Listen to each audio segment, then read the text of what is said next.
అది చూస్తా ఉందన్నమాట. పొయ్యి మీద అన్నం పెట్టిందంట, అది చూస్తా ఉందంట. బొగ్గు అయిపోయిందట లోపల ఉన్న అన్నం. ఏమైపోయింది? బొగ్గు అయిపోయిందట.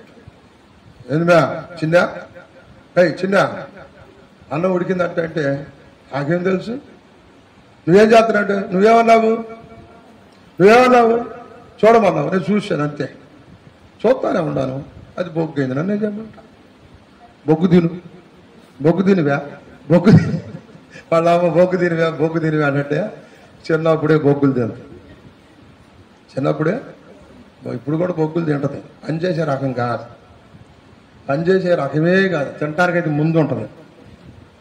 నాకు ఇది వద్దు, నాకు మెత్తటి చెయ్యమ్మా నాలుగు అంటది. వాళ్ళ అమ్మ ఇంతలా ముడిసి తీసుకొచ్చేసి దీన్ని కొట్టుకొని నేను తిన్న, నాకు వద్దు, నోరంతా మూతంతా మట్ట పుట్టింది, నాకు వద్దు అంటది. వాళ్ళ అమ్మ ముడుసులే పిచ్చి ఆ పిల్లకి బాగా మోరిక తింటే బాగా తెలివి వచ్చింది అనుకుంటుంది. ఇప్పుడు మెత్తటి తింటది. పని చేయటానికి వచ్చి తనకి ఏ పని చేయదు. పని చెప్పిందంటే భోజనం చేయదు. అలాగా దేవుని గూర్చిన జ్ఞానం ఉండాలి. ఏ జ్ఞానం ఉండాలి? దేవుని గూర్చిన జ్ఞానం ఉండాలి. ఆ జ్ఞానాన్ని సంపాదించుకోవాలంటే దేవుని సన్నిధానంలోనికి రావాలి, దేవుని సన్నిధానంలో కనపడుతూ ఉండాలి.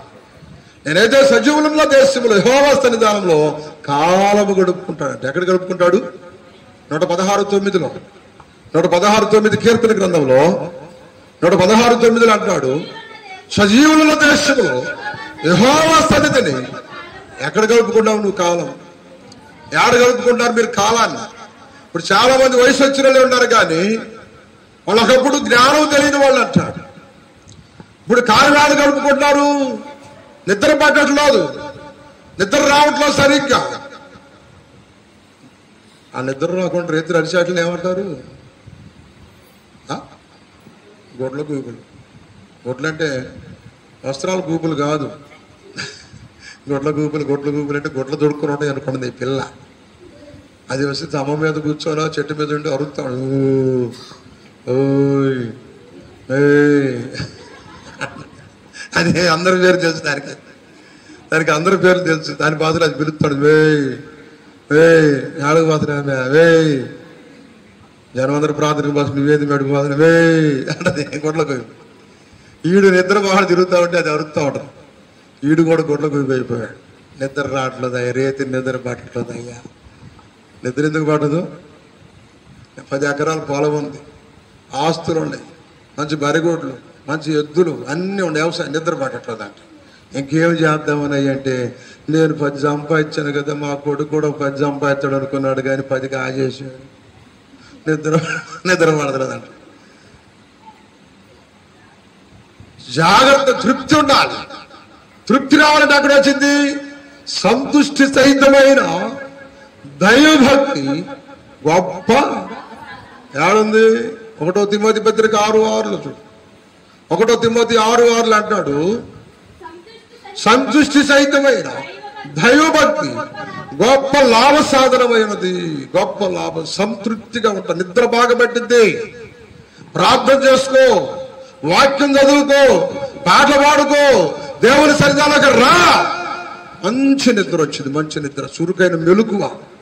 మంచి నిద్రను చురుకైన మెలకువని ఇస్తాడంట దేవుడు. నిన్ను ఆశీర్వదిస్తూ ఉంటాడు. మంచి నిద్ర కావాలా నీకు? దేవుని సన్నిధానంలో ఫ్యాన్ కింద కూర్చొని నిద్రపోతా ఉంటా. దేవుని సన్నిధానికి వస్తే అందరికీ నిద్ర వచ్చిందంట. అతను దాని నిద్ర. నువ్వు నిజంగా దేవుడిని ఏడుకుంటే నిద్ర ఎందుకు వచ్చింది? ఏడుకోవడం మానుకో, ఖచ్చితంగా నిద్ర వచ్చేసింది. ఖచ్చితంగా.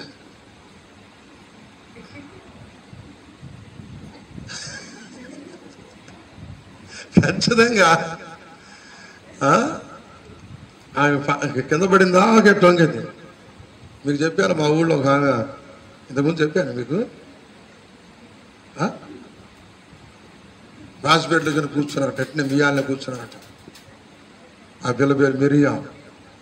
ఏం పేరు? మోషే అక్క కాదు, మిరియా. ఇక్కడ అందరూ బాగా పాస్టర్ గారు ఇట్నే లేట్ చేసాడంట. నిద్రలు ఊగుతున్నారంట.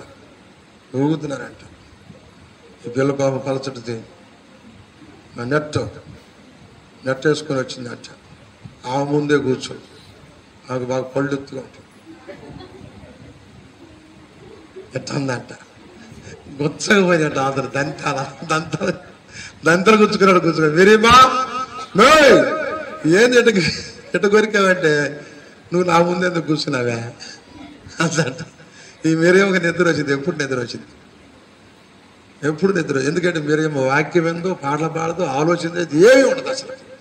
నిద్ర రాకుండా ఎందుకు ఉండదు? వాక్యాన్ని ఆలోచన చేయాలి, వాక్యాన్ని ధ్యానం చేయాలి.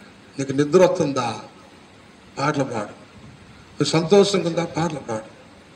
దుఃఖంగా ఉందా? ప్రార్థన చేయాలి. ప్రభువు చెప్తాడు కదా, యాకోబు పత్రికలో చెప్పాడు కదా. కనుక నీకున్న మేలైనది భూషణ పాలు అని కూర్చో. ఇక్కడ మెరియమ్మ ముందు ఎవరు కూర్చోట్ల, మెల్లా ఉంది. మెరియమ్మ ముందు ఎవరు ఆడ కూర్చోడు. అమ్మాయి సర్దుకోడు. అమ్మాయి అంటే ఇటు పక్కన సర్దుకుంటారు కానీ అటుపక్క ముందుకు ఎవరు సర్దుకోవట్లేదు. ఎందుకు? నిద్ర బాధ. దంతేసి దాంతో కసులో దంచేసినట్టు వేసి నాగిద్ది. అందుకని ఇత్తనము ఎలా ఉండాలంట? ఇత్తనము వలె ఉండాలి. ఇత్తునే నాలో వంకర చూపించు. యేసు ప్రభు అంటాడు, నాలో ఏ పాపం ఉందని మీరు చూపించగలుగుతారో చూపించండి.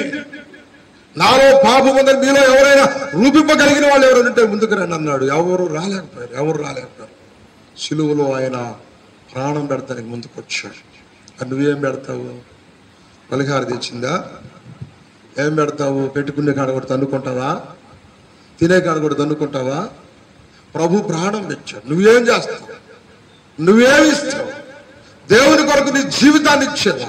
నీ యవ్వన జీవితం కావాలి.